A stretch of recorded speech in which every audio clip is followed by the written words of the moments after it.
Bertemu kembali bersama Bu Win. Apa kabar teman-teman? Doa Bu Win semua dalam keadaan sehat, damai sejahtera dan penuh sukacita. Amin. Apa kabar juga dengan studi teman-teman semua? Bu Win percaya beberapa hari yang lalu pasti teman-teman sudah ada yang menerima raport atau mungkin bahkan tanda kelulusan, atau mungkin juga beberapa teman belum ada yang menerima. Tapi tetap semangat ya. Dan mungkin juga ada teman-teman yang sudah menikmati liburan. Selamat menikmati liburan. Baiklah teman-teman, pada saat ini kita akan membaca firman Tuhan dan merenungkannya. Namun sebelumnya akan kita landasi di dalam doa pembukaan. Mari kita berdoa. Tuhan Allah yang Maha Kasih, puji syukur kami haturkan kehadirat Tuhan untuk hari yang senantiasa baru bagi kami. Terima kasih untuk keselamatan, kesehatan, dan damai sejahtera yang senantiasa Tuhan berikan kepada kami. Saat ini kami akan membaca dan merenungkan firman Tuhan. Berkatilah kami semuanya. Ampunilah dosa-dosa dan pelanggaran kami. Dalam nama Tuhan yang penuh kuasa, yaitu nama Tuhan Yesus, doa ini kami haturkan. Amin. Teman-teman, renungan kita saat ini mempunyai judul Tuan memang banyak, tetapi pekerja sedikit. Dan bacaan kita pada saat ini diambil dari Injil Matius pasal 9 ayat 35 sampai 38, nanti disambung Matius pasal 10 ayat 1 sampai 8. Mari kita membaca Alkitab kita. Belas kasihan Yesus terhadap orang banyak. Demikianlah Yesus berkeliling ke semua kota dan desa. Ia mendengar dalam rumah-rumah ibadat dan memberitakan Injil Kerajaan Surga, serta melenyapkan segala penyakit dan kelemahan. Melihat orang banyak itu, tergeraklah hati Yesus oleh belas kasihan kepada mereka, karena mereka lelah dan terlantar seperti domba yang tidak bergembala. Maka katanya kepada murid-muridnya, "Tuan memang banyak, tetapi pekerja sedikit. Karena itu mintalah kepada Tuhan yang mempunyai tuan, supaya ia mengirimkan pekerja-pekerja untuk Tuhan itu." Yesus memanggil ke-12 rasul. Yesus memanggil ke-12 muridnya dan memberi kuasa kepada mereka untuk mengusir roh-roh jahat dan untuk melenyapkan segala penyakit dan segala kelemahan. Inilah nama ke-12 rasul itu. Pertama, Simon yang disebut Petrus, dan Andreas saudaranya, dan Yakobus anak Zebedeus, dan Yohanes saudaranya, Filipus dan Bartolomeus, Thomas dan Matius pemungut cukai, Yakobus anak Alfius dan Tadius, Simon orang Selot, dan Judas Iskariot yang mengkhianati dia. Yesus mengutus ke-12 rasul.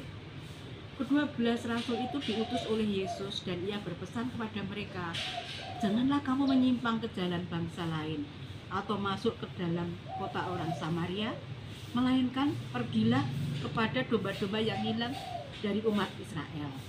Pergilah dan beritakanlah, kerajaan surga sudah dekat. Sembuhkanlah orang sakit, bangkitkanlah orang mati, tahirkanlah orang kusta, usirlah setan-setan. Kamu telah memperolehnya dengan cuma-cuma, karena itu berikanlah pula dengan cuma-cuma." Demikian teman-teman bacaan kita pada saat ini. Teman-teman, kalau kita mendengar kata tuean, pasti teman-teman akan membayangkan suatu bentangan sawah yang menguning, yang siap untuk dituai. Mungkin teman-teman punya saudara di desa atau melewati suatu pedesaan yang di situ terlihat ada bentangan sawah yang begitu luas dan berwarna kuning siap untuk dituai. Bahkan juga ada banyak orang-orang yang bapak ibu yang datang membawa ani-ani, membawa sabit, membawa cangkul, karena siap akan menuai padi yang menguning itu. Tuhan Yesus juga, di dalam bacaan ini Tuhan Yesus juga melihat orang banyak yang mengikuti beliau. Pada saat beliau berjalan memberitakan tentang keselamatan, orang banyak mengikuti Tuhan Yesus. Tuhan Yesus timbul belas kasihan kepada orang-orang banyak itu. Tuhan Yesus mengumpamakan seperti tuaian padi yang menguning, yang luas dan siap untuk dituai, tetapi penuainya hanya sedikit, pekerjanya hanya sedikit. sehingga sampai Tuhan Yesus mengatakan bahwa mereka terlantar dan tersiksa gitu, ternyata tidak ada yang bisa mengembalakan, sungguh kasihan gitu ya. Sampai pada pasal 10 itu Tuhan Yesus memanggil ke-12 muridnya untuk menjadi pekerja Tuhan, karena belas kasihan Tuhan itu mereka diutus untuk menjadi pekerja Tuhan, untuk menjadi penuai. Bahkan Tuhan Yesus tidak hanya menyuruh atau meminta kepada 12 murid itu, Tuhan Yesus memberikan kuasa untuk siap menjadi penuai dan mengembalakannya. Tuhan Yesus memberikan wejangan kepada murid-muridnya ya. Ada 3 itu di dalam pasal 10 tadi ya teman-teman ya. Yang pertama, tidak usah jauh-jauh menjadi penuai atau pekerja Tuhan itu tidak usah jauh-jauh. Yang dekat saja, tidak usah sampai menyeberang, tapi cukup orang yang terdekat. Terlebih untuk orang-orang banyak yang mengikuti mereka itu, pelihara mereka dan juga digembalakan. Terus yang kedua, tetap terus harus memberitakan tentang kerajaan surga yang sudah dekat. Artinya keselamatan yang diberikan itu harus tetap diberitakan kepada semua orang itu, tidak hanya kasihan saja, tapi untuk diberitahukan tentang keselamatan. Terus yang ketiga, tidak hanya kasihan atau mungkin mengembalikan, tapi menyembuhkan orang yang sakit seperti Tuhan Yesus ya teman-teman. Dia tidak hanya memberitakan tapi menyembuhkan orang sakit, membangkitkan orang mati, terus memberikan penghiburan pada orang sedih. Itu yang dikehendaki Tuhan. Nah teman-teman, bersediakah kita juga seperti murid-murid yang dipanggil Tuhan itu menjadi pekerja atau penuai? Kalau para penuai itu kan alatnya ani-ani, cangkul itu, kita juga harus sebagai penuai. Tuhan juga menginginkan seperti itu, tidak hanya belas kasihan. Aduh, teman-teman ya yang kita yang remaja usia teman-teman tuh kasihan ya, dia sebenarnya pengen banget bersekutu. Tapi apakah hanya kasihan teman-teman? Tapi harus kita ajak. Wah ya, mungkin saya dipanggil Tuhan menjadi penuai atau pekerja Tuhan, akan saya ajak teman-teman biar mereka mengenal Tuhan. Tuhan itu kan seperti ini ya teman-teman ya. Tuhan itu seperti orang yang belum mengenal Tuhan atau orang yang rindu untuk mengenal Tuhan lebih dekat. Nah, kalau kita yang remaja ini, apa yang bisa kita berikan untuk menjadi pekerja Tuhan? Yaitu mengajak teman-teman ya untuk datang bersekutu. Dan mungkin teman-teman punya talenta, itulah yang dipakai untuk mengabarkan tentang kerajaan surga. Dan yang ketiga, senantiasa seperti Tuhan Yesus katakan tadi pada muridnya, tidak hanya belas kasihan tapi ada action. Jadi ada, oh ya, saya ini kan remaja ya, saya bisa ngajak teman-teman untuk bersama-sama ke persekutuan. Oh dia punya talenta untuk main musik, oh dia punya talenta untuk menjadi MC, oh dia punya talenta menjadi pemerhati. Itulah yang seperti kalau orang penuai itu kan, oh dia punya ani-ani, untuk ani-ani itu, oh dia punya cangkul, oh dia punya sabit. Itulah alat yang diberikan Tuhan untuk menjadi penuai.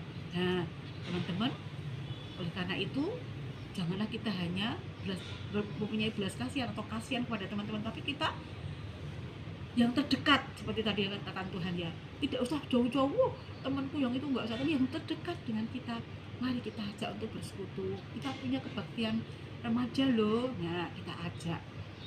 Jadi teman-teman, mari kita bersama-sama menjadi penuai yang dipilih Tuhan, menjadi pekerja Tuhan. Pasti teman-teman juga ingat ada lagu yang kerja buat Tuhan selalu manis. Nah itu ada ya, teman-teman ya, teman-teman itu ya yang kita punya. Mungkin Buwin dan teman-teman dipilih Tuhan menjadi pekerja Tuhan, menjadi penuai. Mari kita bersedia dan memohon Tuhan untuk memampukan kita untuk menjadi penuai itu. Baiklah teman-teman, selamat menjadi penuai, menjadi pekerja Tuhan, dan senantiasa Tuhan memberkatinya. Terima kasih. Amin. Baiklah teman-teman, kita akan berdoa bersama untuk menutup renungan kita pada saat ini. Mari kita berdoa. Tuhan Yesus yang baik, terima kasih untuk pelajaran saat ini. Terima kasih Tuhan yang memanggil kami untuk menjadi pekerja atau penuai bagi Tuhan. Mampukan kami untuk bisa melakukannya dan mengasihi teman-teman yang belum mengenal Tuhan, atau bisa mengajak teman-teman yang merindukan persekutuan untuk mengenal Tuhan. Berikanlah kami kesehatan, kebijaksanaan dalam menjadi pekerja Tuhan. Ampunilah dosa-dosa kami Tuhan. Di dalam nama Tuhan Yesus kami berdoa dan berserah. Amin. Nah teman-teman, sekian dulu renungan kita saat ini. Sampai bertemu di renungan-renungan yang akan datang. Tetap semangat, tetap sehat, dan tetap di dalam Tuhan. Terima kasih teman-teman. Tuhan memberkati. Amin.